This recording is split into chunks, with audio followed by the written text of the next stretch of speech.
Sarhisob. Respublika Ma'naviyat va ma'rifat markazi, Oliy Majlis huzuridagi Fuqarolik jamiyati institutlarini qo'llab-quvvatlash jamoat fondi, Ma'rifat targ'ibotchilar jamiyati tomonidan 2025-yil davomida mamlakatimizda ma'naviy ma'rifiy sohada keng ko'lamli ishlar amaliyotga tatbiq etildi. Jamiyatning yillik faoliyati asosan ma'rifiy targ'ibot ishlarini yangi bosqichga olib chiqish, zamonaviy axborot texnologiyalaridan joriy etish hamda ma'naviy tadbirlarni yanada samarali tashkil etishga yo'naltirildi. Ilm-fan, san'at va madaniyat, sport, adabiyot va ijod sohalarida faoliyat ko'rsatayotgan taniqli va nufuzli ziyolilar Ma'rifat targ'ibotchilari jamiyati a'zoligiga qabul qilinib, ular uchun yangi elektron ma'lumotlar bazasi yaratildi. Bu tadbirlar jamiyat a'zolarining huquqiy maqomini mustahkamlash, ular bilan fuqarolik huquqiy shartnomalarini tuzish va faoliyatni institutsional asosda yo'lga qo'yish imkonini berdi. Yil yakuniga kelib, targ'ibotchilar soni 1027 nafardan 1500 nafarga yetdi. Shu bilan birga 25 nafar nufuzli olimlar, yozuvchi va shoirlar, san'atkorlardan iborat ekspertlar kengashi faoliyati qayta tashkil etildi. Joriy yil davomida vazirlik, idora, korxona va tashkilotlarda mamlakatimizda amalga oshirilayotgan islohotlarni keng targ'ib qilishga qaratilgan 300 dan ziyod ma'rifat soati o'tkazildi. Jumladan, Qoraqalpog'iston Respublikasi, Toshkent shahri va viloyatlarida 14-yanvar Vatan himoyachilari kuni O'zbekiston Respublikasi Qurolli kuchlari tashkil etilganining 33 yilligi munosabati bilan targ'ibot tadbirlarida 60 nafar targ'ibotchilar faol ishtirok etdi. 8-mart Xalqaro xotin-qizlar kuni munosabati bilan ayolga ehtirom loyihasi doirasida joriy yilning 6-7 kunlari Yoshlar ijod saroyida madaniy ma'rifiy tadbir o'tkazildi. Mazkur tadbirda Toshkent shahridan turli ijtimoiy himoyaga muhtoj oilalar vakillari, ma'rifat targ'ibotchilar jamiyati a'zolari, Oila va xotin-qizlar qo'mitasining oqila ayollar harakati a'zolari, jami 1500 dan ziyod xotin-qizlar ishtirok etdi. Toshkent viloyatining Nurafshon shahrida olimlar, yozuvchi, shoir va san'atkorlardan iborat ziyolilar guruhi tomonidan Yashil makon umummilliy harakati hamda tabiatni asra loyihasi doirasida Ma'rifat bog'i tashkil etildi. Mazkur bog'da 100 tupdan ortiq mevali va manzarali daraxt ko'chatlari ekildi. Mamlakatimizda kino san'ati orqali jamiyatda o'zaro ishonchni mustahkamlash, aholi o'rtasida madaniy marom va ijtimoiy faollik ko'nikmalarini shakllantirish, shuningdek zamonamiz qahramonlariga bo'lgan hurmat tuyg'usini oshirish maqsadida 9 ta hududda milliy kinofilmlar namoyishlari tashkil etildi. Ushbu tadbirlarga 20 nafardan ortiq taniqli kino va teatr aktyorlari, shuningdek badiiy ijod sohasining bir qator nufuzli vakillari jalb etildi va jami 3900 nafar aholi qamrab olindi. Tadbirlar doirasida san'atkorlar aholi bilan ochiq muloqot o'tkazib, 23 turdagi milliy kinofilmlar taqdimoti, shu bilan birga ijodiy kechalar va madaniy ma'rifiy loyihalar amalga oshirildi. 9-may Ikkinchi jahon urushida g'alabaning 80 yilligi hamda xotira va qadrlash kuni munosabati bilan mehnat faxriylari va keksa nuroniylarning holidan xabar olish maqsadida ehtirom loyihasi o'tkazildi.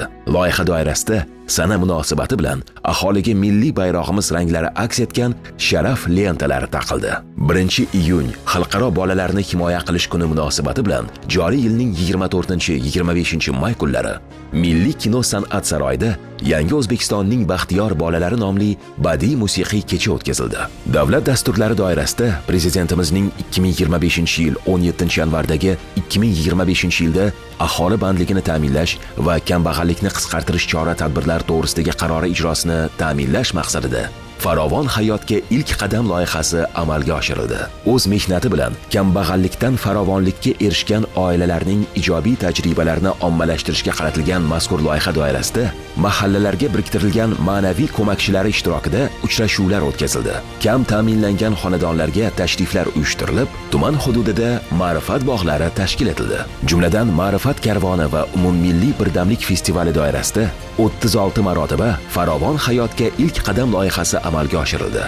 Shuningdek, Respublika Ma'naviyat va ma'rifat markazining 208 ta tuman va shahar bo'linma rahbarlari uchun har hafta Zoom dasturi orqali vebinarlar o'tkazildi. O'zbekistondagi Islom sivilizatsiya markazi, Respublika Ma'naviyat va ma'rifat markazi bilan hamkorlikda Qoraqalpog'iston Respublikasi, viloyatlar va Toshkent shahrida joriy yilning 26-may, 20-iyun kunlari o'tkazilgan Ma'rifat karvoni ilmiy ma'rifiy targ'ibot tadbirlari doirasida Respublika ishchi guruhi tasdiqlanib, 65 nafar olimlar, ziyolilar, ijodkorlar, ma'rifat targ'ibotchilari va mas'ul tashkilotlarning ilmiy xodimlaridan iborat 6 ta guruh shakllantirilib, targ'ibot tadbirlarini amalga oshirdi. Ushbu targ'ibot tadbirlarida 47 ming nafardan ziyod aholi ishtirok etdi. Ma'rifat karvoni doirasida O'zbekistondagi Islom sivilizatsiyasi markazining mega loyihalari targ'ibotiga bag'ishlangan targ'ibot tadbirlari, Imom Buxoriy, Imom Maturidiy kabi buyuk ajdodlarimizning ilmiy ma'rifiy merosini ommalashtirishga bag'ishlangan anjumanlar, shuningdek sivilizatsiyalar, shaxslar, kashfiyotlar olamshumul g'oyasi asosida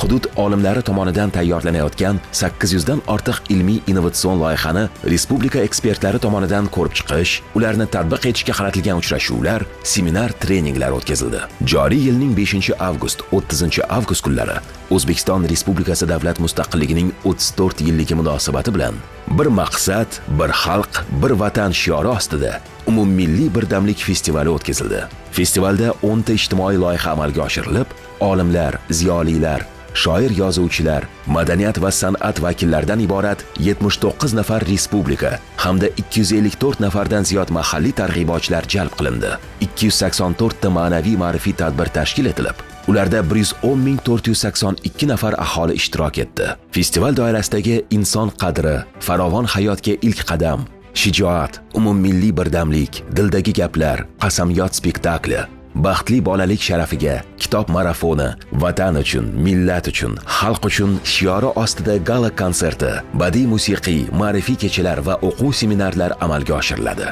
Joriy yilda ma'naviy ma'rifiy ishlarni tashkil etish, yuksak ijtimoiy ma'naviy muhitni shakllantirish, yosh avlodni ona yurtga muhabbat va sadoqat ruhida har tomonlama barkamol etib tarbiyalashda fidokorona mehnat qilgan va samarali natijalarga erishgan 45 ta vazirlik, idora va tashkilotlardan 71 nafar yurtdoshimiz ma'naviyat fidoyisi ko'krak nishoni bilan taqdirlandi. Xalqaro aloqalar va hamkorlik doirasida O'zbekistondagi Islom sivilizatsiyasi markazidagi Yangi O'zbekiston, Yangi Renessans bo'limini zamonaviy va innovatsion texnologiyalar asosida yaratish bo'yicha ishchi guruhi tuzildi. Unda ma'rifat targ'ibotchilar jamiyatining bir nafar xodimi xalqaro tajribani o'rganish maqsadida 31 may 6-iyun kunlari Rossiyaning Sila Sveta kompaniyasi bilan hamkorlikda Moskva shahridagi muzeylar faoliyati o'rganildi. 30-avgust, 5-sentyabr kunlari AQShning bir qator shtatlarida Vatandoshlar jamoat fondi va qator tashkilotlar bilan hamkorlikda Vatanimiz mustaqilligining 34 yilligi munosabati bilan ma'naviyat festivali o'tkazildi. Jamiyat tomonidan joriy yilda Ustozga ehtirom kitob albomi nashr etildi. Unda O'zbekiston qahramonlari, mashhur davlat va jamoat arboblari, ilm-fan, adabiyot va san'at namoyandalari bo'lgan 35 nafar ustozning fikr-mulohazalari va ibratli hayot yo'llarini kelajak avlodlarga yetkazish maqsadida yaratildi. Mazkur kitob Ma'naviyat nashriyotida 5000 nusxada chop etilib, taqdimoti ustoz va murabbiylar kuni munosabati bilan O'zbekiston Milliy kitobxonasida o'tkazildi. Yangi ruhiyat hashtagi ostida targ'ibotchilar tomonidan ijtimoiy va siyosiy yo'nalishlardagi o'zgarishlar, jamiyatda olib borilayotgan islohotlarda faol ishtirok etish hamda ularning aholi hayotiga ta'siri haqida munosabat loyihasi doirasida 65 ta video rolik tayyorlandi. Yoshlarning hayotda muvaffaqiyatga erishishi, shaxsiy rivojlanishi va fikrlash qobiliyatini kengaytirish maqsadida tavsiya etamiz loyihasi amalga oshirildi. Loyiha doirasida 132 ta video rolik tasvirga olindi va ijtimoiy tarmoqlarda yoritildi. O'qituvchi va pedagog xodimlar, ustoz murabbiylar, ilmiy va ijodkor ziyolilarga hurmat e'tiborni oshirish maqsadida ustoz loyihasi doirasida turkum ko'rsatuvlar tayyorlanib, ommaviy axborot vositalari va ijtimoiy tarmoqlarda keng yoritildi. O'zbekiston Respublikasi davlat bayrog'i qabul qilinganligining 34 yilligini mamlakatimiz bo'ylab keng nishonlash maqsadida poytaxtimizdagi Xalqlar do'stligi maydonida yakuniy tadbir va dronlar shousi o'tkazildi. Tadbirlar doirasida 3000 dan ortiq kichik bayroqlar aholiga tarqatildi. Jamiyatimizda to'y marosimlarini tartibga solishda davlat va jamoat tashkilotlarining hamkorligini kuchaytirish, aholining ma'naviy ma'rifiy savodxonligini oshirish va jamiyatda sog'lom oilaviy munosabatlarni shakllantirish maqsadida Respublika Ma'naviyat va ma'rifat markazi, mahallalar uyushmasi, oila va xotin-qizlar qo'mitasi, musulmonlar idorasi, nuroniy jamg'armasi bilan hamkorlikda maromiylik loyihasi doirasida bir qator ijtimoiy tadbirlar amalga oshirildi. Ommaviy axborot vositalari va ijtimoiy tarmoqlarda jami 1100 dan ziyod post, telelavha va maqolalar orqali faol yoritildi. Muxtasar qilib aytganda, Ma'rifat targ'ibotchilar jamiyatining 2025-yilgi faoliyati mamlakatimizda yuksak ma'naviy muhitni rivojlantirish, aholining ijtimoiy faolligini oshirish va milliy qadriyatlarni targ'ib etishga xizmat qildi. Ziyolilar va ijodkorlarning faol ishtiroki tadbirlar samaradorligini oshirgan bo'lsa, xalqaro hamkorlik milliy ma'naviyat va madaniyatimizni jahon miqyosida keng targ'ib etishga xizmat qildi.